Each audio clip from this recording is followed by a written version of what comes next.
হাফেজ সাইফুর রহমান তোকি যে কণ্ঠে কোরআনের সুরে দুনিয়া কেঁদেছিল, আজ সেই কণ্ঠ নিস্তব্ধ।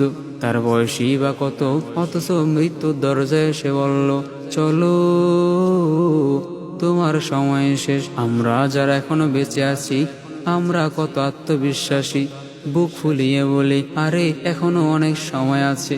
নামাজ কাল থেকে শুরু করব, তওবা আগামী শুক্রবার না হয় করে নিব। ভালো কাজ বুড়ো বয়সে করলেই হবে।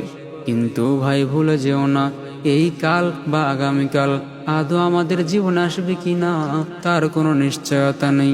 একেবারে ভাবো, হাফেজ তকির মতো কোরআনের পাখি যদি অসময়ে চলে যেতে পারে, তবে তুমি আমরা কিসের ভরসায় বসে আছি?